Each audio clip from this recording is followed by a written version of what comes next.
আজকে আমরা গুণের একটা ছোট্ট বিষয় নিয়ে আলোচনা করছি। গতদিনে আমরা গুণের বিভিন্ন অংশ নিয়ে আলোচনা করেছি। আজকে গুণের ছোট্ট একটা গুণ, যে তিন অঙ্ক বিশিষ্ট একটি সংখ্যা তাকে এক অঙ্ক বিশিষ্ট একটি সংখ্যা দ্বারা গুণ করব।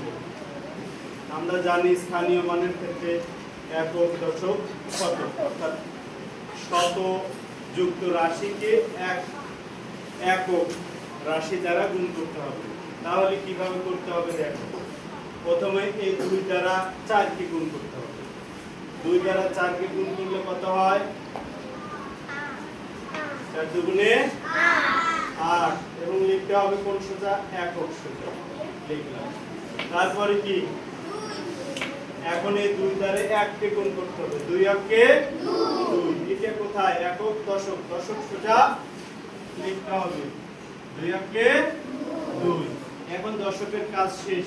এরপরে কি আছে? একক, দশক, শতক, শতকের কাজ। তাহলে এই 2 দ্বারা শতককে গুণ করো। কয় শতক? 3 দুগুণে 6 শতক। কয় শতক? 6 শতক। এভাবে খুব সহজেই প্রথম কাজ কি? 2 দ্বারা এই 4 কে গুণ করে একক সোজা লিখতে হবে। 2 দ্বারা দশককে গুণ করে দশক সোজা লিখতে হবে।